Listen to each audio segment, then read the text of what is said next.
Have you ever left a conversation feeling completely drained, questioning your own memory, apologizing for something you're not even sure you did? You weren't just having a bad day, you were being emotionally manipulated, and you didn't even know it. Emotional manipulation is the dark art of controlling someone's feelings to get what you want. It bypasses logic. It targets your heart, not your head. And the most dangerous manipulators have perfected techniques that can make you doubt your own sanity. They use your empathy against you. Your love becomes their leverage. Your kindness becomes their weapon. Studies suggest that nearly 30% of people have experienced significant emotional manipulation in their relationships. Many never recognize it for what it is. Because the best manipulation doesn't feel like manipulation. It feels like love, like concern, like they're the only one who truly understands you. Today, we're going to expose every tactic in the emotional manipulation playbook. We're going to show you exactly how they do it. And more importantly, we're going to teach you how to protect yourself, because once you see these patterns, you can never be controlled by them again. Welcome to Mind Trap. This is the emotional manipulation playbook. Section 1, guilt as a weapon, the manipulator's favorite tool against good people. Emotional manipulators have discovered something powerful. The better person you are, the easier you are to control with guilt. They weaponize your conscience. They make you feel responsible for their emotions, their failures, their unhappiness. After everything I've done for you, the classic guilt trip, it reframes their past kindness as a debt you can never repay. You're the reason I'm unhappy. Suddenly, their emotional state becomes your responsibility, your burden to carry.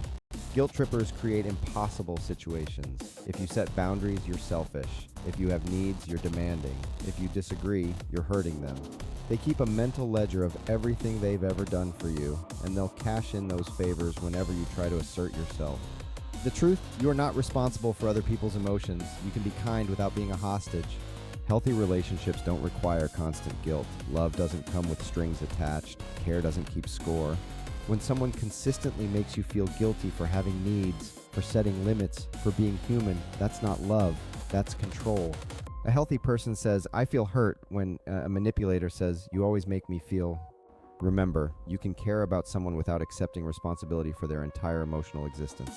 Section 2, gaslighting, the most insidious form of emotional manipulation, named after a 1944 film where a husband slowly drives his wife insane.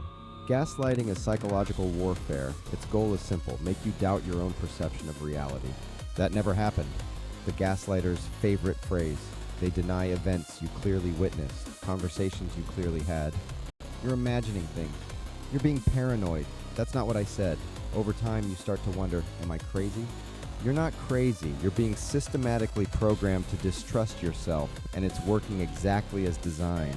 The gaslighter often plays the concerned friend. I'm worried about you. You've been so confused lately. Maybe you need help. They lie constantly. Small lies, big lies, lies about things that don't even matter. The goal isn't the lie itself, it's to destabilize your reality. When you present evidence, they dismiss it, explain it away, turn it back on you. Why are you keeping track? That's obsessive. Gaslighters often isolate their victims. They damage your other relationships. Your friends don't really care about you, not like I do. Eventually, you stop trusting your own judgment. You need their validation for every decision. You've become dependent on your abuser. How do you fight gaslighting? Document everything. Write things down. Keep records. Your memory isn't failing. It's being attacked. Talk to trusted people outside the relationship. Get reality checks. A gaslighter hates witnesses to the truth. Trust your instincts. If something feels wrong, it probably is. Your intuition exists for a reason. And sometimes the only solution is distance. You cannot reason with someone whose goal is to destroy your ability to reason. Recovery from gaslighting takes time. You'll need to rebuild trust in yourself, but you can heal, and you will. Your reality is valid. Your memories are real. Your feelings are legitimate. No one has the right to take that from you. Section 3, love bombing and intermittent reinforcement, the addiction factory. It starts like a fairy tale. They're perfect, attentive, they text constantly. They want to see you every day. They say, I love you within weeks. They put you on a pedestal. You're the most amazing person they've ever met. No one understands them like you do. They've never felt this way before. This isn't romance, it's love bombing, and it's the setup for everything that comes next. Because after the love bomb comes the withdrawal. Suddenly they're distant, critical. The affection disappears without explanation. Then it returns, briefly, just enough to give you hope, just enough to keep you hooked. This is intermittent reinforcement. The same mechanism that makes gambling addictive. Unpredictable rewards create the strongest attachments. You find yourself working harder and harder to get back to how things were at the start. You think if you're just good enough, the love will return. Your brain becomes addicted to the highs, and the lows make the highs feel even higher. You're chemically bonded to the chaos. They're going through a lot. It's not always like this. You don't see the good side. You become your own gaslighter. Healthy love grows gradually. It's consistent. It doesn't make you feel insane. Real love doesn't require you to earn it. If someone runs hot and cold, deeply loving one moment, cold and critical the next, that's not passion, that's manipulation. Breaking free requires recognizing the pattern. The intensity at the beginning wasn't love, it was bait. Real love doesn't need to bomb you. It builds slowly. It remains steady. It doesn't make you question your sanity. Section 4, the silent treatment, punishment disguised as peace. They stop talking, stop responding, leave you in a vacuum of uncertainty. You don't know what you did. You don't know when it will end. The silent treatment is not someone taking space. It's psychological warfare. It's designed to make you desperate. It gives them all the power. You're the one apologizing. You're the one chasing. They haven't said a word and they're winning. Neurologically, being ignored activates the same brain regions as physical pain. Social exclusion hurts, literally. You might try anger. You might try gifts. You might try giving them exactly what they want. Anything to break the silence. And that's exactly what they want. They're training you. Every silent treatment teaches you, don't upset them or this happens. Over time, you start self-censoring. You don't bring up concerns. You don't express needs. You live in fear of the next freeze-out. There's a difference between needing space and weaponizing silence. Healthy space comes with communication. I need time to think, but I'll talk to you tomorrow. The silent treatment offers nothing. No explanation, no timeline, just punishment and control. The only way to break this cycle is to stop playing. Don't chase. Don't beg. Don't reward the behavior with your desperation. I'm happy to talk when you're ready to communicate. Until then, I'll be living my life. Take back your power. Someone who truly loves you doesn't punish you with silence. They work through problems with you, not against you. Section 5, playing the victim, how abusers become the abused. They hurt you, you confront them, and somehow 5 minutes later, you're the one apologizing. How does that happen? It's called DARVO, deny, attack, reverse victim, and offender. It's a manipulation pattern so common it has its own acronym. First, they deny, I never did that. Then they attack, how dare you accuse me? Then they reverse, you're the one hurting me with these accusations. Your legitimate grievance becomes their trauma. Your boundary becomes their attack. Your pain becomes their suffering. They weaponize tears. They bring up their difficult childhood, their stress, their struggles, anything to shift focus from what they did. They recruit others to their defense. Can you believe they accused me of that? I'm devastated. Now you're the villain in everyone's eyes. You start wondering, am I the abuser? Maybe I am too sensitive. Maybe I did overreact. No, you're not the abuser. You're being manipulated into silence, into acceptance, into apologizing for your own mistreatment. Real victims don't weaponize their pain. They don't use suffering to control others.